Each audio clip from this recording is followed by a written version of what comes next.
से है तो बोला गया था कि वचन मुझे ही लेना है, मतलब I will share the word.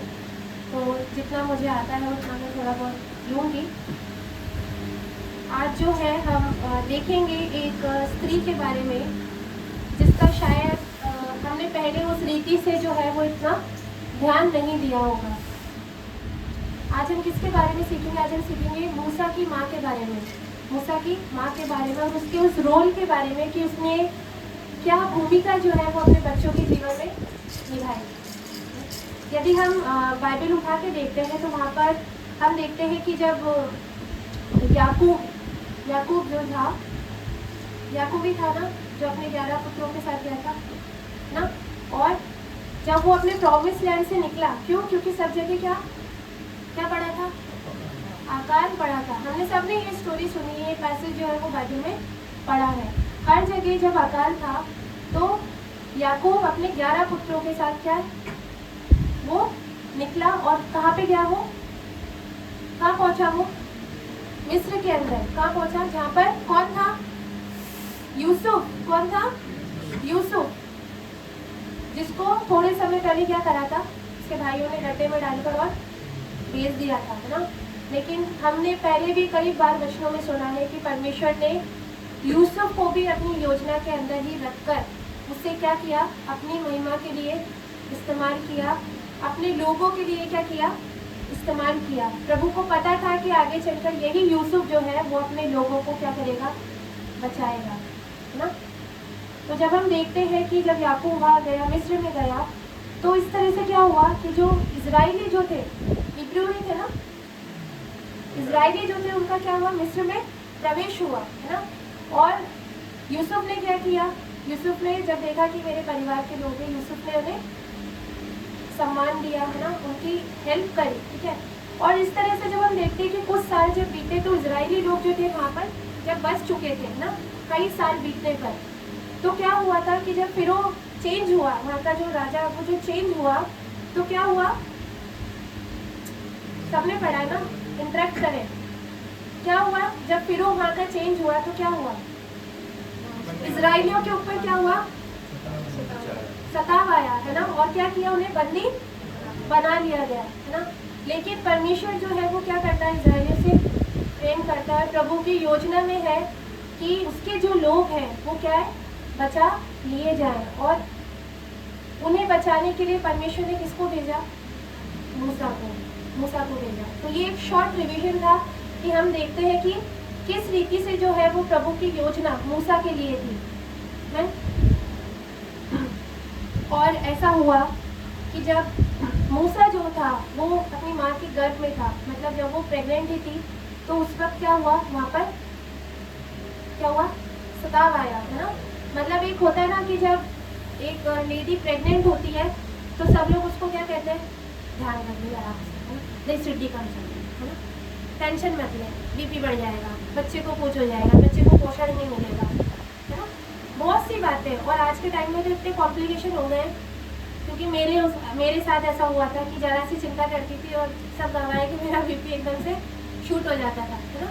तो मतलब चिंता भी नहीं कर सकते हम प्रेगनेंसी के अंदर, इतने कॉम्प्लिकेशंस आते हैं। लेकिन प्रभु का वचन बताता है कि जब उसकी माँ गर्भवती थी तब से क्या हुआ था? एक चीज़ चली थी कि क्या करना, तो जितने भी लड़के जो है वो पैदा हुए हैं उनको क्या करना?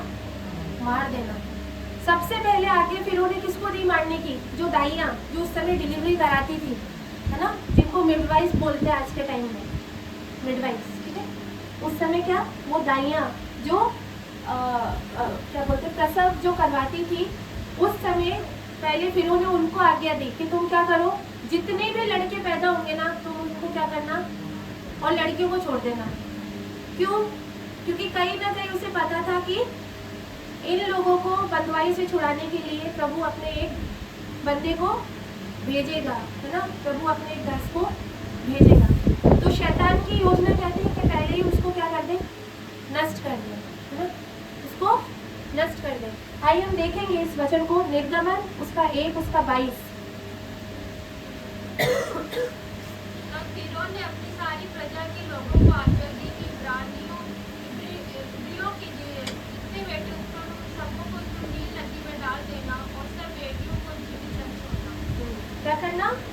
बेटियों से खतरा नहीं था उसे।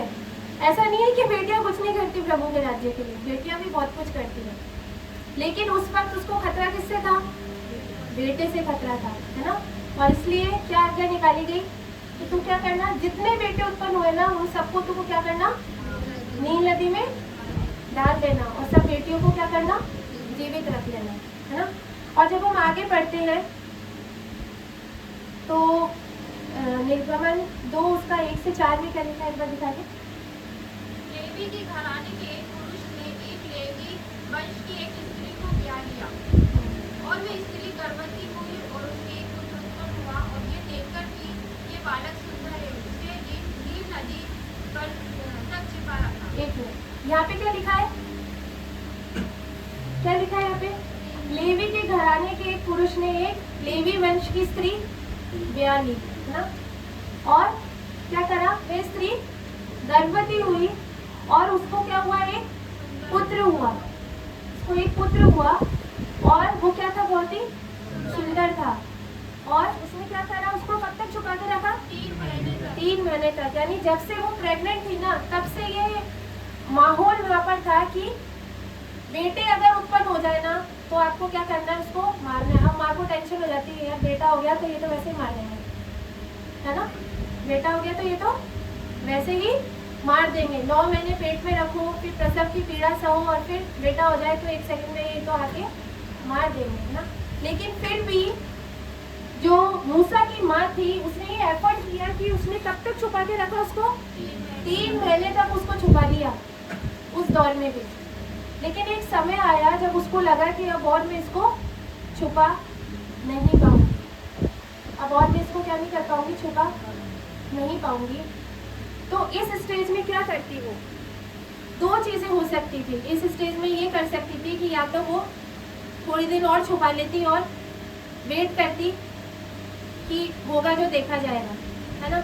या दूसरा काम जो उसने किया, क्या किया उसने अपनी बुद्धि का इस्तेमाल किया, उसने चालाकी से काम किया। क्या किया उसने, क्या किया, वो जानती थी। अच्छा, इसके पहले हम 3rd वाली जो वर्स है उसको भी देखेंगे। हाँ बताना। और जब वे उसे और छुपा न सकी, तब उसके लिए सरकंडों की एक टोकरी लेकर उस पर चिकनी मिट्टी और राल लगाकर उसमें बालक को रखकर नील नदी की तीर पर कासों के बीच छोड़ आई। उस बालक की बहन दूर खड़ी रही कि देखिए इसका क्या हाल होगा, है ना। उसने क्या किया, उसने सरकंडों की क्या करी, टोकरी बनाई, और उसने तुरंत ये दिमाग में उसने लिया कि मेरी बेटी कहाँ काम करती है, कहाँ काम करती है, फिरो के घर में, है ना। उसको सब पता था कि उसकी बेटी इतने बजे वहाँ पे नहाने आती है ना। उसको सब पता था कि अगर मैं इस बहाव से उसको बहाऊंगी तो ठीक उस समय तक जो है वो बच्चा जो है वो उसकी बेटी के पास पहुंच जाएगा। और यदि हम देखते हैं आगे जब हम पढ़ते हैं, लेकिन उससे पहले कि हम आगे चले, क्या आप मुझे बता सकते हैं कि इस स्त्री के बारे में हमने इतना पढ़ा, क्या बाइबल इसका नाम देना भूल गई क्या? किसी को इसका नाम पता है? मूसा की माँ का नाम क्या था? हमने बहुत पढ़ा है ना मूसा के बारे में, मूसा मूसा मूसा। हमने हमेशा ये पढ़ा है कि उसकी माँ ने क्या किया, सरकंडों की टोकरी ली, उसमें अपने बच्चे को रखा, उसको बहा दिया, है ना। लेकिन क्या कभी किसी ने जानने की कोशिश की कि उसकी माँ का नाम क्या है?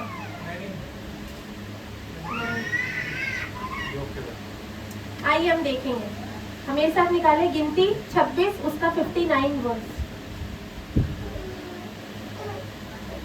पढ़ी कोई भी। और अमान की पत्नी का नाम योकेबेद है। क्या है? योकेबेद। योकेबेद क्या है? आज आपको ये चीज नहीं सुनने को मिली होगी, है ना। क्या है? योकेबेद। आगे पढ़े।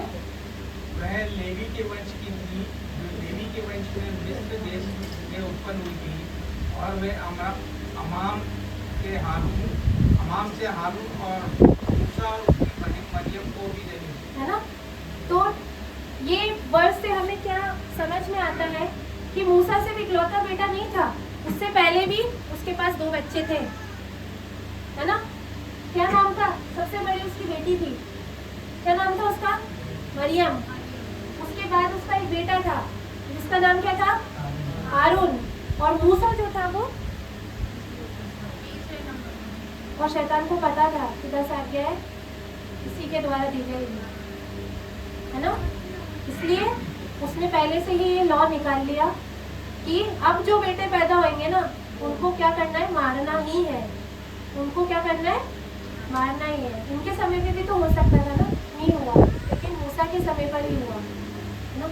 लेकिन इस स्त्री के जो इसने किया उस समय में, उस दौर के अंदर, उन चैलेंजेस में, वो क्या किया कि इसने एक सरकंडों की टोकरी बनाई और इसने क्या किया? बड़ी ही चालाकी से, जब वो और छिपा नहीं पाई तो उसने क्या किया? मूसा को कपड़े में लपेटा, उस सरकंडे की टोकरी में रखा, और इसको पता था, इसकी बहन को भी पता था कि कब फिरो की बेटी उस जगह पर आएगी नहाने के लिए और कितने बहाव के साथ मुझे इसको भेजना है। और सही समय पे मूसा जो है वो उस स्थान पे पहुंच गया, है ना, पहुंच गया। अब यहाँ पर हम देखते हैं कि परमेश्वर ने योकेबेद के लिए क्या किया? प्रबंध किया। हालांकि एक माँ के लिए बहुत चुनौतीपूर्ण चीज़ होती है कि कोई भी माँ, शायद मैं अगर यहाँ पे पूछूं कि अगर आपका बेटा सुबह जाता है और शाम रोज वो 8 बजे लौट आता है, लेकिन एक दिन हुआ कि वो 10 बजे तक घर नहीं आया, कितनी माएँ खुश होती है? नहीं होती है ना। क्या होती है? मन में बहुत सी चिंताएं आ जाती है ना, कहाँ रह गया, 10 से 20 बार तो कॉल कर देती है। तो इस माँ के लिए भी आसान नहीं रहा होगा कि वो अपने बच्चे को जो है वो क्या करे? छोड़ दे। और उस वक्त पे छोड़े जब वो उसको दूध पिला रही थी, है ना, जब वो बहुत ही छोटा था। लेकिन हम देखते हैं कि परमेश्वर ने क्या किया? योकेबेद के लिए वहाँ पे क्या किया? प्रबंध किया। कैसे किया? कैसे किया? उसकी बहन के द्वारा, है ना, फिरो की बेटी के द्वारा। कि जब मूसा बहाव के साथ फिरो की बेटी के पास पहुंचा तो क्या किया उसकी बहन ने? मतलब वो बोलते ना, घर की प्लानिंग थी पूरी कि किस रीति से हमें अपने भाई को, अपने बेटे को बचाना है ना। क्या किया उसने? उसकी बहन ने भी, उसकी बहन का भी रोल है इसके अंदर कि जब वो फिरो की बेटी के पास पहुंचा तो फिरो की बेटी ने देखा है बच्चा तो बड़ा सुंदर है ना, ये बच्चा तो बड़ा सुंदर है। तो उसकी बहन को पता लग गया कि इसको ये भाग गया है, और उसने क्या किया? तुरंत बोला, उसने फिरो की बेटी ने बोला कि इसको दूध पिलाने के लिए कोई तो चाहिए होगा ना, क्योंकि उस समय तो पाउडर वाले दूध चलते नहीं थे, राइट। उस समय तो माँ का दूध ही चलता था, तो एक माँ चाहिए इसको दूध पिलाने के लिए। तो फिरो उसकी योकेबेद की बेटी ने, मरियम ने क्या करा? उस सही समय का इंतजार किया, और जब फिरो की बेटी ने उसको बोला तो मरियम तुरंत बोल गई कि मैं जानती हूँ कि इसी स्त्री को जो क्या करेगी, उसको दूध पिला देगी, है ना। और क्या बोला फिरो की बेटी ने कि ठीक है तो उसको लेकर आ और मैं उसकी मजदूरी भी दूंगी उसको। अब पहले वो दूध पिला रही थी तो उसकी तनख्वाह उसको कोई नहीं देता था, उसको कोई नहीं देता था वो उसकी तनख्वाह। लेकिन प्रभु का प्रबंध देखिए कि जब प्रभु की हालांकि तकलीफें आई, है ना, शैतान ने पूरी कोशिश करी, लेकिन अब क्या हुआ? प्रभु की योजना, उसकी नकारात्मकता के अंदर भी क्या है? प्रभु सकारात्मक योजना प्रभु ने प्रकट करी कि वो दूध तो पिला रही है ना, लेकिन उसके साथ साथ क्या, अब उसको इसकी मजदूरी भी मिल रही है। मूसा को अपनी माँ भी मिल रही है। कब तक? जब तक वो दूध पीना छोड़ता नहीं है ना। और उस समय शायद 4 से 5 साल का बच्चे जो है वो अपनी माँ के दूध पे निर्भर रहते थे, नहीं, मैं इतना समझती हूँ। तो हम यहाँ देखते हैं कि योकेबेद ने जो है वो एक माँ के रूप में क्या हासिल किया? सबसे बड़ी बेटी है ना, योकेबेद के 3 बच्चे थे ना, तो योकेबेद ने सिर्फ एक बच्चे को नहीं संभाला, उसने तीनों की परवरिश जो है वो बहुत अच्छे से करी। सबसे पहले यदि हम मरियम की बात करते हैं तो उसने क्या करी? मरियम की परवरिश क्या करी? अच्छे से करी, है ना। उसने क्या करा? मरियम ने एक बेटी की जिम्मेदारी भी निभाई और एक बहन की जिम्मेदारी भी निभाई, है ना। और जब योकेबेद ने कहा कि जा अपने भाई को देख कहाँ जा रहा है ना, और जब मौका मिला तुरंत उसने क्या कर दिया? उस मौके पर चौका मार दिया, उसने फ़ायदा उठा लिया उस चीज़ का, और वो एक जरिया बन गई, है ना, कि मूसा जो है वो लीगली जो है ना वो अपनी माँ से अब मिल सकता है, वो इसको मना नहीं कर सकता। क्यों? क्योंकि खुद फिरौन की बेटी ने जो है वो उसको क्या करा है, परमिशन दी है।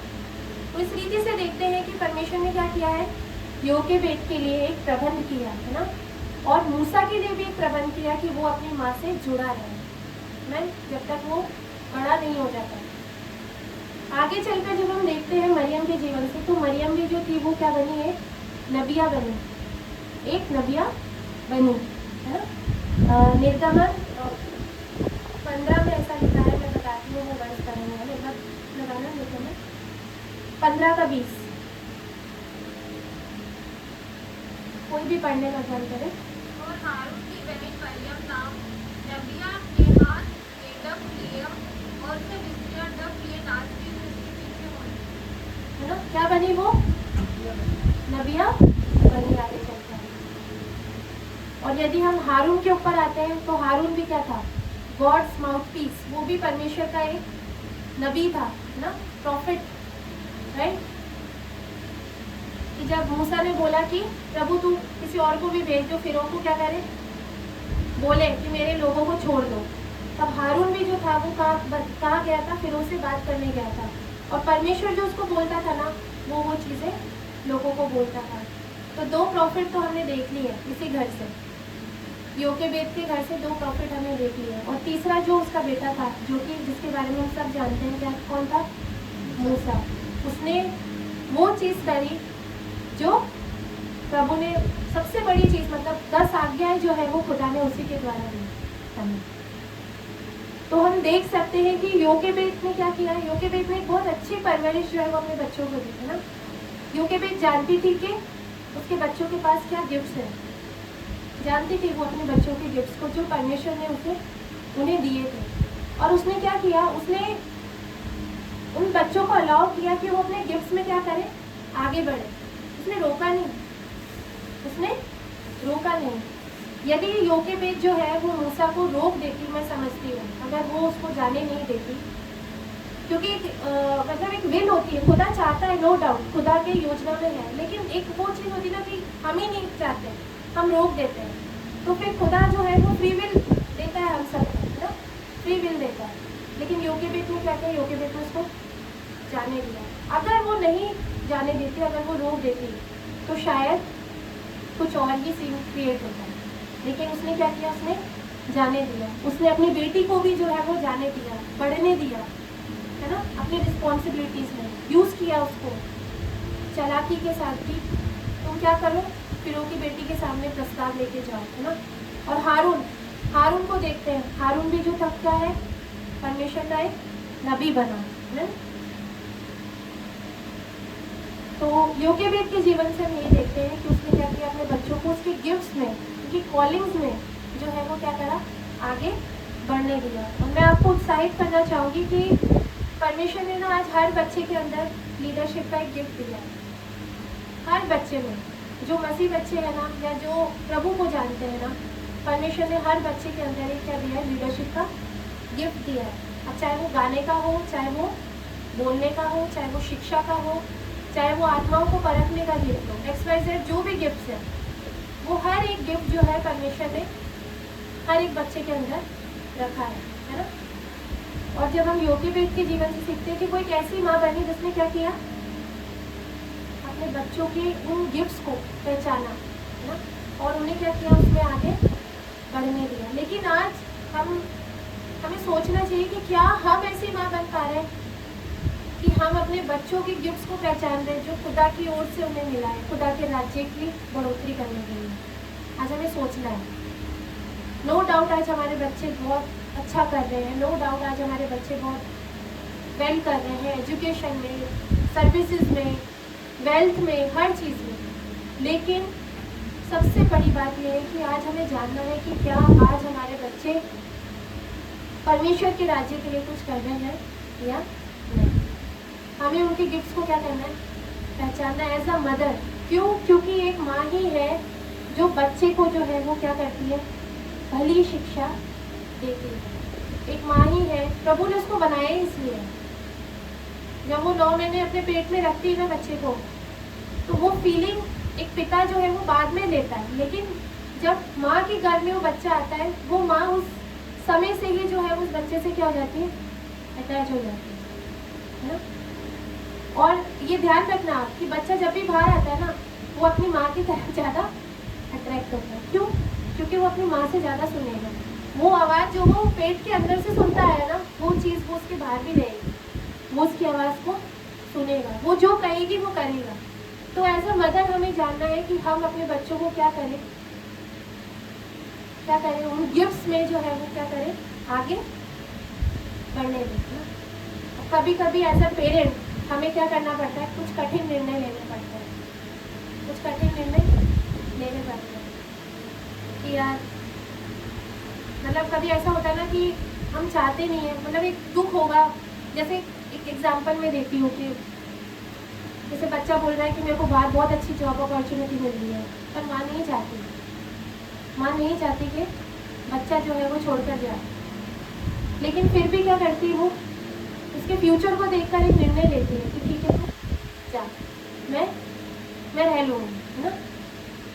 तो ये कठिन निर्णय लिया है माँ ने, हालांकि वो ऐसे नहीं ले सकती, लेकिन उसने क्या करा, उसके फ्यूचर को देखकर एक निर्णय लिया कि ठीक है तू जा, अगर तू तरक्की कर रहा है तो तू जा।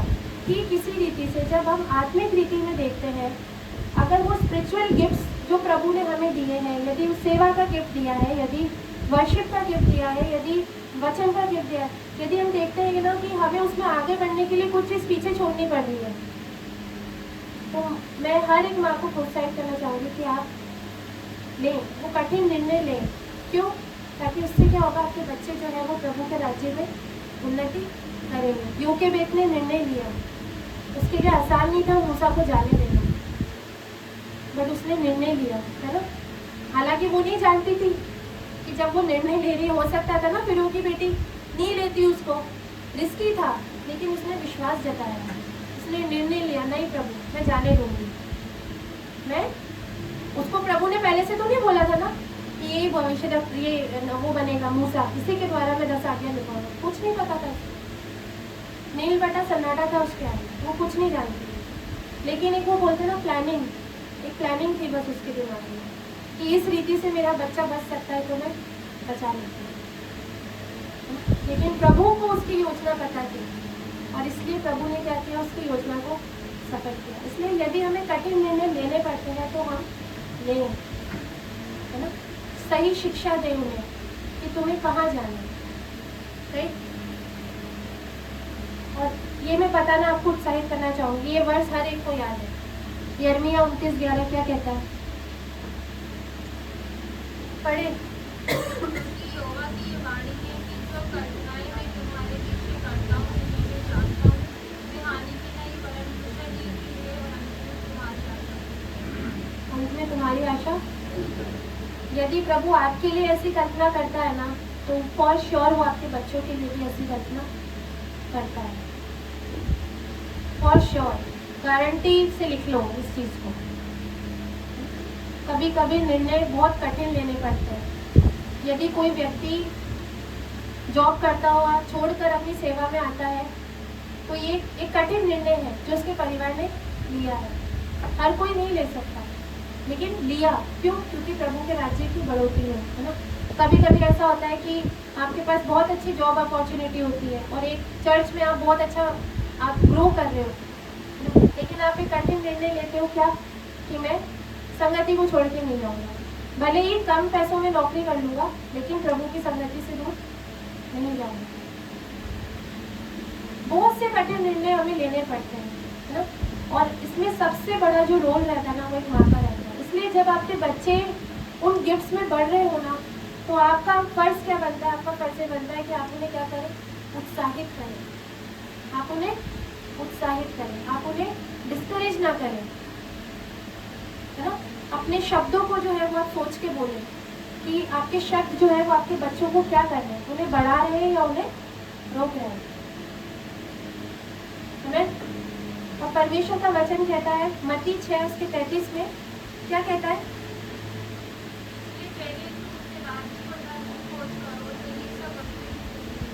है ना, क्या कहता है कि पहले तुम क्या कर लो, हाँ, राज्य और धर्म की खोज करो। पैसा, शोहरत, वेल्थ, सम्मान, है ना, आइडेंटिटी, ये सब मैं तुम्हें यही दे दूंगा। लेकिन तुम क्या कमाओ, मेरे राज्य को कमाओ, मेरे राज्य के लिए बढ़ोतरी करो। तो सारी माएँ जो यहाँ पर उपस्थित है, आई होप प्रभु ने आपको आशीष दी होगी इस वचन के द्वारा, है ना। हमें एक ऐसी माँ बनना है योकेबेद के समान, जो क्या करे, अपने बच्चों के गिफ्ट्स को पहचाने। यदि दब गए ना, आपको पता है कि आपका बच्चा बचपन में बहुत अच्छे गीत गाता था, वचन बहुत अच्छे पढ़ता था, है, हर संगति में आगे रहता था, बड़ा होकर क्या हो गया, दब गए। आज आपका फर्ज है उन्हें क्या करें, खटखटाए, बेटा तुम एक समय में ऐसे हुआ करते थे, पहले सब प्रेम मत छोड़ो अपना, राइट। आज आप माँ हो, आप उन्हें क्या करो, प्रोत्साहित करो, उत्साहित करो, जैसे तुम पहले थे। हो सकता है पीछे छूट लो, लेकिन धीरे धीरे करके फिर से उस चीज़ में आगे बढ़ो। मैं प्रभु आप सबको आशीष दे।